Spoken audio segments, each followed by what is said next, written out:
Good evening, good afternoon, good morning, wherever you're watching. It's Stephen here, the day ahead of Manchester City versus Southampton tomorrow in the Premier League. One more win should basically all but secure Champions League football, you would think. It's not be guaranteed because there still would be only 6 points in it or something like that. And there would be 2 games left, but he'd basically do it. So tomorrow is a really big game down at St Mary's Stadium. Of course, they are relegated, unfortunately. One of the worst teams ever in Premier League history. The most typical City thing in my head is saying, do we somehow mess it up tomorrow?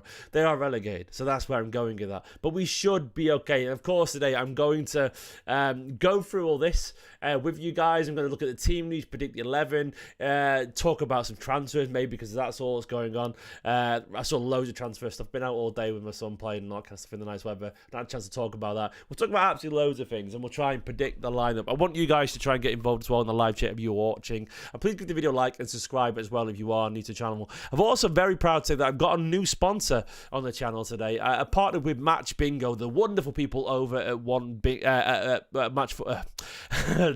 The wonderful people over at Match Bingo are working with me for the month of May for the run-in for the Premier League and, of course, around the FA Cup final. Over £200,000 pounds have been paid out to play so far, which basically is an app where it takes sports betting, football, and bingo and combines it into one brilliant app. It's basically bingo as you know it, but it's Match Bingo. And there's one card tomorrow for City versus Southampton as well.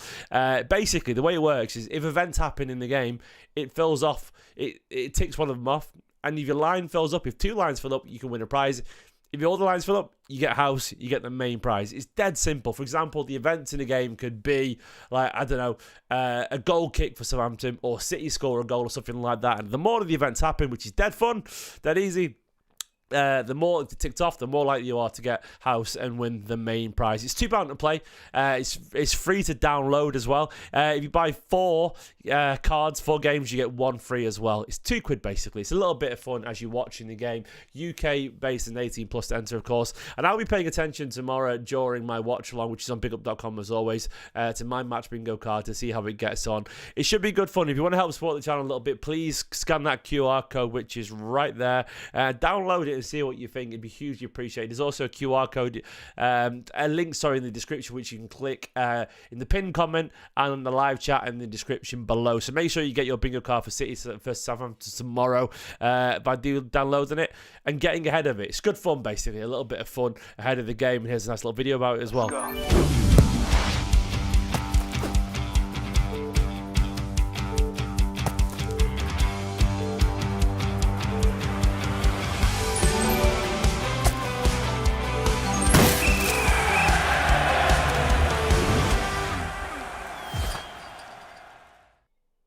As you can see, 15 tiles, tick them off, one by one, events in game, and you could win. It'd be hugely appreciated, guys. Download that QR code. Download by scanning the QR code and get the app from Match Bingo right now. So how are you guys feeling about the game tomorrow? Are you excited? Are you looking forward to it? I've got the team there ahead of me. I'll go to Guardiola's quotes in a minute. Of course, Southampton have had a shocking season. They are struggling big time. I say struggle. They've struggled big time. They're currently down. Staring down the worst ever Premier League points total. 11 points they've got so far. If they don't get any more victories, they'll level the worst ever Premier League season. They need a point to get ahead of that, but 11 points. They've been adrift for an awful long time. They've got nothing to play for and only 2 wins all season and 82 goals conceded. For City, basically. I mean, look, as it currently stands, we are 3 points clear of Forest. Is that right? 3 points clear of Forest. 1 more win tomorrow, and we'll be on 67 points. It looks likely that could basically be enough, given teams have got to play each other around it. I don't think it's 1 more, but I reckon we should be okay. 1 more win, and then obviously got Bournemouth at home after that. We should be all right, I reckon, at this point. I think 1 more big win here, and hopefully maybe chase down Arsenal. We're only 3 points behind Arsenal, which would be absolutely absurd, by the way. Catching Arsenal in the end. They've got, Newcastle and Liverpool to play. They play Liverpool this weekend. A guard of honour for Liverpool. If Liverpool gets something out of them, and it's not beyond the realms of possibility, we could end up second in the table after everything, which is crazy. We've won more games than them this season. Of course, lost an awful lot too. But, yeah, it's been a weird season. Arsenal just drawing an awful lot. But 1 more win, 67 points. You would expect one of Forest or Villa or Chelsea or someone to drop points at this point. And Forest, look, their run of form is really poor right now. And I think hopefully it should be just about enough. Guardiola's been talking. No Florian Wirtz, by the way. It looks like that's not going to happen, doesn't it? It looks like he's going to Bayern Munich. It is what it is. I'm not going to lose sleep over that. Guardiola said on City's recent form, it's the best results we've got in a row in this half of the season. I don't know in the beginning of the season if we did it, but yes, for a long time. He said start 0-0 and it's a massive important game for us, definitely. Just 3 games left, and after that game, it's 2 and huge respect for them. Yeah, 100%. Our form actually is pretty good now. We're probably the most informed team in the country right now, aren't we, actually, in terms of actual wins in a row and all that kind of stuff. God, toddler life there, man. I'm so filthy because of Ruben. Bless him. But yeah, like, look, if we take our form and carry it on, we should be fine. We should get Champions League football. I'm almost certain we will. Another win and a draw will probably do it. Guardiola said playing really good about Kovacic. He's playing really good. I think playing close to another player like Bernardo, Gundogan and Nico. He's playing at a really good level. Yeah, he's in great form right now, Kovacic. I've always liked Kovacic. I don't think he's ever going to be a 10 out of 10 player, but he's a really good, solid 8 out of 10 player at his very best. And look, the experience he's got, the managers that have trusted him in the past, it's obvious why he's played at such a high level for such a long time for Inter, Real Madrid, Chelsea, Man City, because he's a very top level player. He really is, with a very unique skill set as well. And he's getting goals and assists as well. So yeah, really impressive. The good news is that Erling Haaland's available to start for tomorrow for City against Southampton. Obviously, Rodri not available. Nathan Ake and Oscar Bob have started training partially, but they remain unavailable as well, unfortunately. Oscar Bob, man, I miss him so much. That stat, by the way, that Nico O'Reilly's now played more minutes this season than John Stones and Ake is utterly wild. And it shows just how unreliable they have been, unfortunately. So I think we're going to have to move on from those guys in the summer. I really do believe it, because they're just not available, not reliable. I hate saying it, but, it is what it is.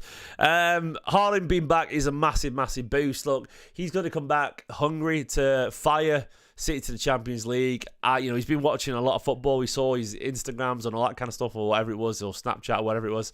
It was Instagram, I reckon, about the games midweek and the incredible ties. And obviously, he's been watching football from a distance. I've got no doubt whatsoever that he's going to be hungry for goals. And it's Southampton. It's a chance to fill his boots. He will start this game. I'm almost certain. He's not like he's such a physically impressive person anyway. He's going to be straight back at it and aggressive. Guardiola said on Haaland's comments, he says it's the feeling of Erling. They should talk to each other, the players, and ask themselves why about the hunger. So we can do better. We're happy for the results we have, but the situation back is when it's sustained for many, many months, not just 3 or 4 weeks. Haaland basically said the team wasn't hungry enough this season, and he's got every right to say that, 100%, because it's we haven't been hungry enough this season. I don't think it's a coincidence that all of a sudden we've started winning, even with the older players, because they've found that spark again. Professional pride's kicked in, and I think Haaland's absolutely got the right, the seniority to come out and criticise himself and his fellow professionals. He talked about Xabi Alonso for some reason going to Real Madrid, clearly, but I don't care about that. He said if finishing second place is good enough season, he said, I'm not thinking about that, I'm sorry to tell you. It's just Southampton in my mind, and all week I'm thinking about them. A lot of hours in my mind during the day. It's only what I'm concerned about. The rest of the analysis in the season, we will do it. Look, obviously, he's not going to turn around and aim for second place publicly. Look, finishing with Arsenal would be a nice little boon. It doesn't change the fact that this season's been a depressingly bad one by City standards. It's not about finishing second, it's about how you finish second. If you finish second and you're 2 points behind Liverpool or 3 points behind or whatever, it's been a lot closer, that is fine. Finishing second and being 20 points behind Liverpool is irrelevant. It doesn't matter if you finish second or third at that point. You've still been miles off the pace, and that is how we judge success. It's not the position, it's how you perform. It's why, it's why Guardiola has been so furious about the season. Second doesn't change anything. It's funny, it's fine for us as fans, and it shows the standards that we've got as a club, that we can still finish there and win a trophy and so on, but it's not good enough still, and he's absolutely banged to right. Like, it's good for everyone else, but good in the context of City? No. Good for us as fans to enjoy it, but not good as our title. He said, I think there are 6-7 teams that can qualify, so we have to make a lot of points, and after, if we make 3 victories, we will be there. So it's in our hands, so we don't need to wait for anything else. This is what we have to do. Win one game, the next one, and then the next one. That was about twists and turns.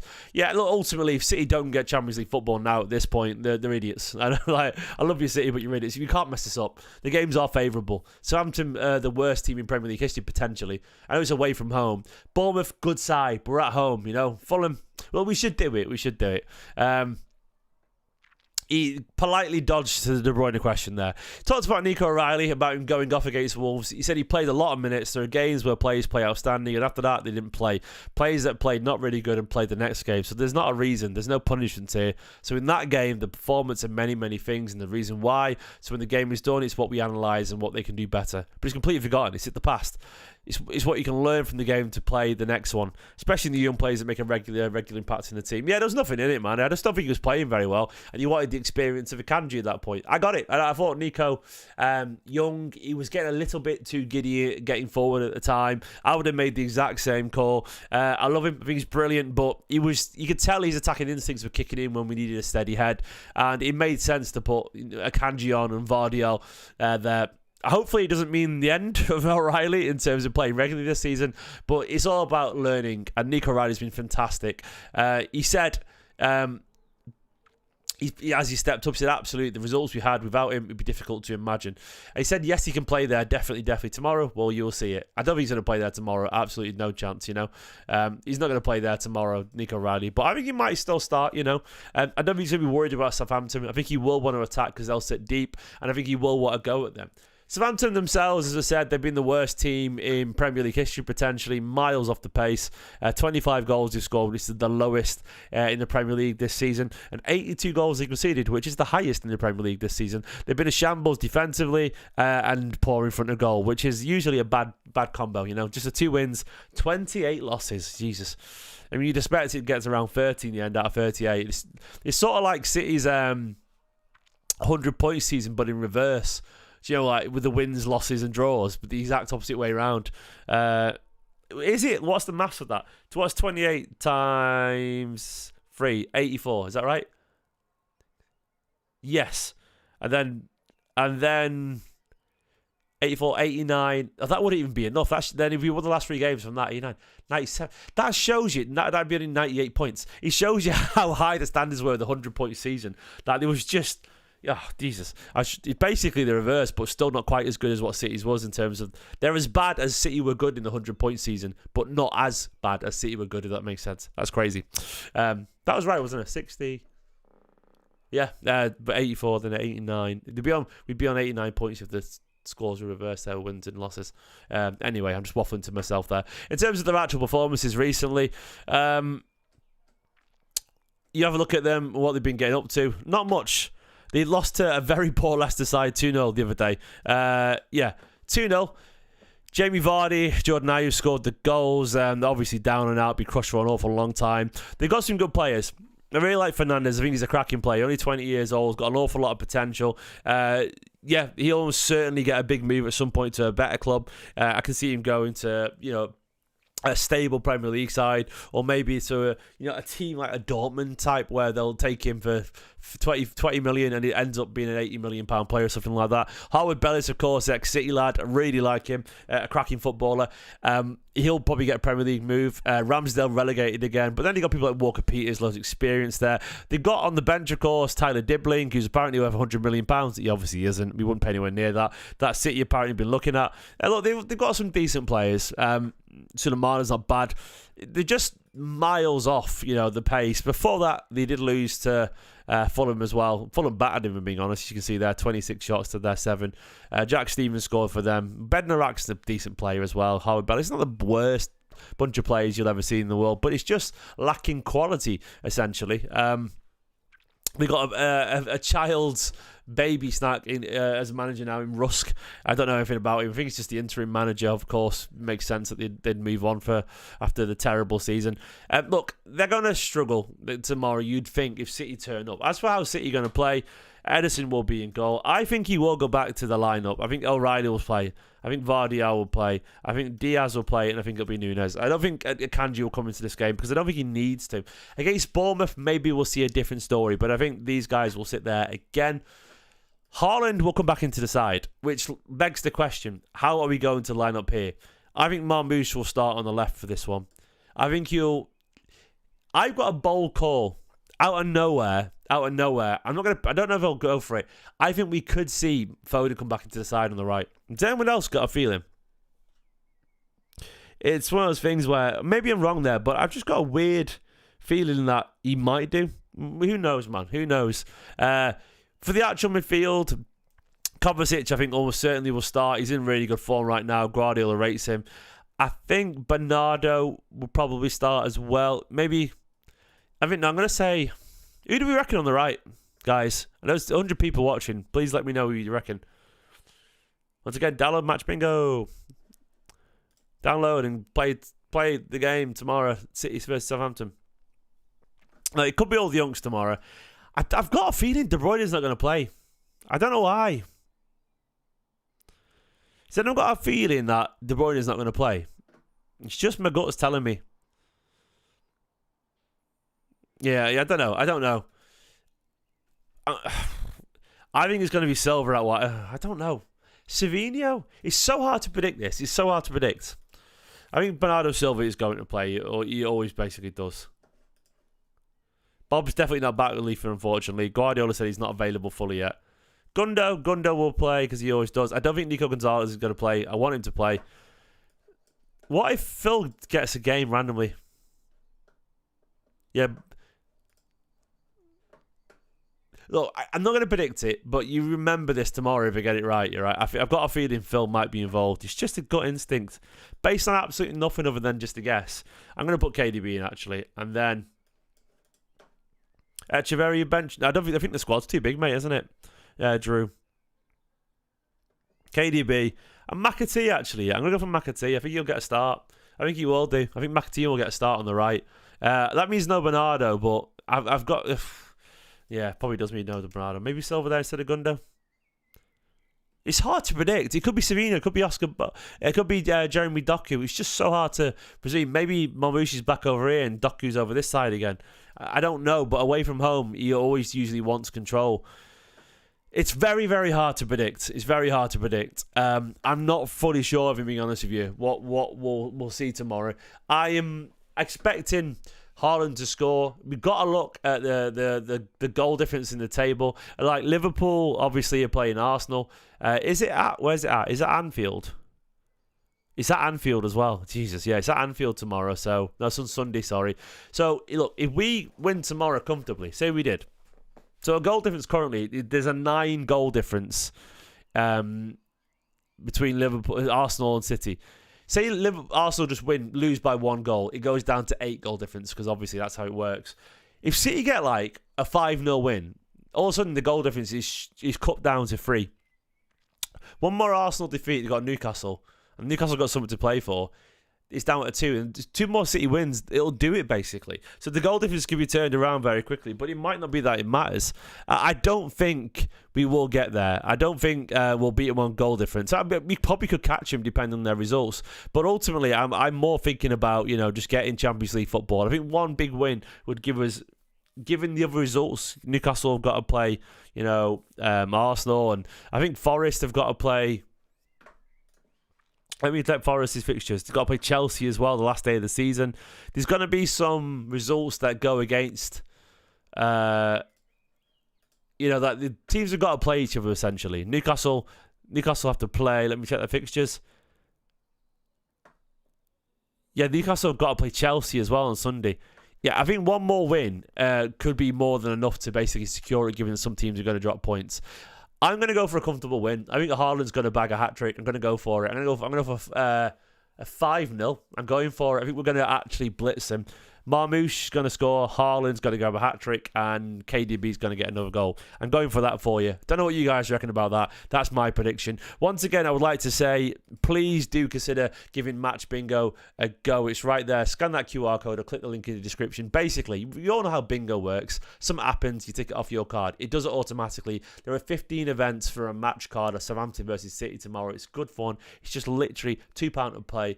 And free to download, of course. Buy 4 cards, you get 1 game free. It's fun to keep an eye on during the game. Obviously, 18 plus UK based to enter, and they paid over 200 grand out to play so far. It's a dead genius, simple little idea. It's a little bit of fun. It helps support the channel as well. Give it one go. Give it one go and see what you reckon by downloading the link in the description below or scanning that QR code for Southampton versus City tomorrow. It's massively appreciated, guys. Thanks for watching. Help support the channel. Love you loads. Give the video a like, subscribe, and I'll see you tomorrow for another video in a bit. Bye-bye.